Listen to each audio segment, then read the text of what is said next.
(7월 22일) 아침 저희들에게 주시는 하나님 말씀은 신명기 7장 12절로 16절까지 말씀입니다. 말씀을 함께 봉독하겠습니다. 너희가 이 모든 법도를 듣고 지켜 행하면 내 하나님 여호와께서 내 조상들에게 맹세하신 언약을 지켜 내게 인애를 베푸실 것이라. 곧 너를 사랑하시고 복을 주사 너를 번성하게 하시되 내게 주리라고 내 조상들에게 맹세하신 땅에서 내 소생에게 은혜를 베푸시며 내 토지 소산과 곡식과 포도주와 기름을 풍성하게 하시고 내 소와 양을 번식하게 하시리니 네가 복을 받음이 만민보다 훨씬 더하여 너희 중에 남녀와 너희의 짐승의 암수에 생육하지 못함이 없을 것이며 여호와께서 또 모든 질병을 내게서 멀리하사 너희가 아는 애굽의 악질에 걸리지 않게 하시고 너를 미워하는 모든 자에게 걸리게 하실 것이라. 내 하나님 여호와께서 내게 넘겨주신 모든 민족을 내 눈이 긍휼히 여기지 말고 진멸하며 그들의 신을 섬기지 말라. 그것이 내게 올무가 되리라. 아멘.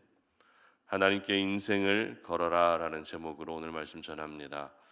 카이스트 박사 자리와 스탠포드 대학교의 포스트 닥터의 영예를 뒤로하고 공산주의에 물든 청소년들에게 복음을 전하는 삶을 선택했던 최하진 선교사님이라는 분이 계십니다. 예전에 다니엘 기도회 때 강사로 오기도 하셨는데요. 선교사님은 나 자신이 아니라 세상이 아니라 하나님께 인생을 걸 때 하나님이 어떻게 그 인생을 책임져 주시는지를 내 인생을 주님께 걸어라 라는 그 저서를 통해서 생생하게 전하고 있습니다. 사실 자신의 인생을 무언가에 건다는 것은 굉장히 큰 모험이 따르는 것 같습니다. 그렇기 때문에 적어도 내 인생을 책임져 줄 수 있는 것에 인생을 걸게 되는 거죠. 여러분, 인생을 책임져 준다는 것이 무엇이겠습니까? 말 그대로 내가 원하고 바라는 대로 모든 것들이 이루어져 가는 것.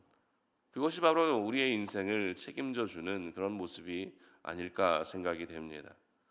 그렇다면 우리의 인생을 이렇게 책임져 줄 수 있는 사람이 과연 있을까요? 나를 낳아주시고 길러주신 부모님조차도 저희들의 인생을 모두 책임져 주기는 어려울 것입니다. 그리고 억대 연봉을 보장해 주는 어떤 회사가 여러분의 인생을 책임져 주지 않습니다. 내가 그 회사만 들어가면 다 잘 될 거야 라고 생각하지만 그 어떤 탄탄한 직장도 여러분의 인생을 책임져 줄 수는 없다는 것입니다. 그렇기 때문에 어떤 사람이나 어떤 환경에 우리의 인생을 건다는 것은 참 무모한 일이라 해도 틀리지 않을 것입니다. 하지만 유일하게 저와 여러분의 인생을 책임져 줄 수 있는 분이 계시죠. 그분은 바로 살아계신 우리 하나님이신 줄 믿으시기를 바랍니다. 그렇습니다. 가까운 부모님도 내 인생을 책임져 줄 수 없습니다. 가까운 나의 지인과 친구들도 내 인생을 책임져 줄 수 없습니다. 좋은 직장과 탄탄한 직장도 우리의 인생을 책임져 줄 수 없습니다. 그러나 우리 하나님은 저희들의 인생을 얼마든지 책임져 주실 수 있는 분이신 것입니다. 그러므로 우리가 하나님께 인생을 거는 것은 가장 현명한 것이라 할 수 있죠. 우리가 오늘도 하나님께 인생을 거는 것은 하나님의 사람으로서 반드시 그렇게 할 수 있어야 하는 것입니다. 오늘 본문은 모세의 입술을 통해서 이스라엘 백성들에게 하나님이 허락해 주실 축복을 상세하게 기록하고 있습니다. 그런데 그 축복은 거저 주시는 축복이 아니었습니다. 축복을 받아 누리기 위해서는 최소한의 조건이 있었는데요. 그 조건이 무엇입니까? 12절 보시기 바랍니다. 너희가 이 모든 법도를 듣고 지켜 행하면 내 하나님 여호와께서 내 조상들에게 맹세하신 언약을 지켜 내게 인애를 베푸실 것이라. 아멘.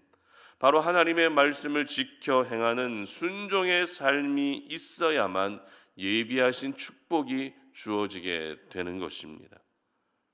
하나님이 저희들에게 원하시는 것은 어려운 것이 아닙니다. 많은 것을 하나님은 저희들에게 원하지 않으십니다.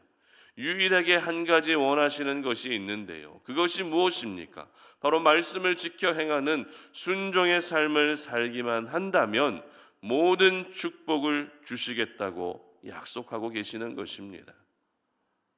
13절 이하에서는 순종할 때 주시는 축복들이 어떤 것들인지 자세하게 나열하고 있는데요. 먼저 번성하게 하신다는 것입니다. 그리고 소생에게도 은혜를 베풀어 주시고 토지소산을 풍성하게 하실 것입니다. 또한 가축을 번식하게 하신다라고 그렇게 약속하고 계십니다. 뿐만 아닙니다. 14절 말씀 보시면 네가 복을 받음이 만민보다 훨씬 더하여 너희 중에 남녀와 너희의 짐승의 암수에 생육하지 못함이 없을 것이며 이렇게 기록합니다. 무슨 말입니까? 사람이든 짐승이든 임신을 하지 못하는 일이 없을 거라는 것입니다. 그리고 모든 질병까지도 멀리해 주시겠다고 그 축복을 약속하고 계시는 것입니다. 오늘 본문에 하나님이 약속하신 이러한 축복은 우리가 인생을 살아가면서 반드시 필요한 가장 실제적인 축복들이죠. 그리고 이 정도의 축복을 하나님이 약속하셨다는 것은 한마디로 내가 너의 인생을 책임져 주겠다라는 것과 틀리지 않다는 것입니다. 하나님의 축복의 내용은 우리 자신만, 나 자신만 해당되는 것이 아니었습니다. 우리의 자녀들, 가축들, 토지, 소산들까지 모두 포함하는 것이었습니다. 그리고 건강에 대한 부분까지도 책임져 주시는 그야말로 부족함이 전혀 없는 완벽한 축복이었던 것입니다. 여러분, 하나님께서 이렇게까지 저희들에게 필요한 모든 축복을 약속해 주셨기 때문에 얼마든지 우리 하나님께 인생을 걸어도 되지 않겠습니까? 만약 이러한 은혜와 축복이 보장되어 있는데도 불구하고 하나님께 인생을 걸지 않고 다른 것에 인생을 건다면 그것만큼 어리석은 일은 없을 것입니다. 그렇다면 우리가 하나님께 인생을 걸어야 되는데 하나님께 인생을 건다라는 것은 구체적으로 무엇을 의미할까요? 그것은 바로 축복을 받아 누릴 수 있는 유일한 조건이었던 하나님의 말씀에 대해 순종하는 것인 줄 믿으시기를 바랍니다. 그렇습니다. 말씀에 순종하면 하나님이 약속하신 그 축복이 나의 축복이 되는 것입니다. 세상의 기준과 방식을 따르지 않고 하나님의 말씀의 기준과 말씀의 방식을 따르게 되면 모든 은혜가 임하고 모든 축복이 주어지게 되는 것입니다. 하나님께서 이렇게까지 축복을 약속하고 계시는데 어떻게 우리의 인생을 하나님께 걸지 않을 수 있겠습니까? 눈앞에 축복이 있는데 어떻게 우리가 그 축복을 뒤로하고 세상을 쫓아 살아갈 수 있겠습니까? 말씀을 지켜 행하는 순종의 삶을 살게 되면 약속하신 모든 축복을 주시겠다고 하셨는데 어떻게 우리가 그 순종의 삶을 포기할 수 있겠습니까? 요즘 투자에 대한 관심이 굉장히 높죠. 어차피 월급을 모아서는 내 집 마련하는 것도 어렵다 보니 아예 투자로 방향을 전환해서 뭐 아니면 도라는 식으로 자신의 자산을 늘리고자 하는 사람들이 굉장히 많습니다. 주식 투자부터 시작해서 부동산 투자, 그리고 비트코인 투자까지 투자의 열풍이 불고 있는 시대를 살고 있습니다. 그런데 잘 생각해 보면 투자의 대부분은 불확실한 것에 투자한다는 것입니다. 불확실하지만 한번 노려보는 것이죠. 불확실하지만 한번 모험을 해보겠다는 것이죠. 그런데 결과는 어떻습니까? 보장되어 있지 않습니다. 오히려 더 많은 손해를 보고 더 많은 고통을 겪게 되는 순간들이 적지 않습니다. 설교를 준비하면서 이렇게 사람들은 불확실한 것에 대해서도 이토록 투자를 하고 있는데 가장 확실한 하나님께는 별다른 투자를 하고 있지 않다는 그런 생각이 들었습니다. 물론 신앙생활이 투자는 아닙니다. 하나님께 투자한다는 것이 어폐가 있을 수 있습니다. 그러나 하나님께서 저희들에게 가장 확실한 축복을 약속하셨고, 그렇기 때문에 우리가 하나님께 인생을 걸어야 된다는 것이죠. 가장 확실한 축복을 약속해 주셨는데도 우리가 하나님께 인생을 걸지 않는다면 눈앞의 축복을 포기하는 것과 같을 것입니다. 그러면서 어떻게 합니까? 하나님께 인생을 걸지도 않은 채 하나님 물질의 축복을 주세요. 하나님께 인생을 걸지도 않은 채 하나님 내 자녀들이 잘 되게 해주세요. 하나님께 인생을 걸지도 않은 채 하나님 내 건강을 지켜주세요라고 그렇게 기도한다는 것입니다. 물론 그러한 기도가 다 나쁘다고는 할 수 없습니다. 그러나 적어도 우리의 삶의 방향이 먼저 하나님께 맞추어져 가는 그런 과정이 필요하다는 것이죠. 세상을 따르던 내 삶의 방향이 하나님의 말씀을 지켜 행하는 순종의 방향으로 그 방향 재설정이 이루어질 수 있어야 하는 것입니다.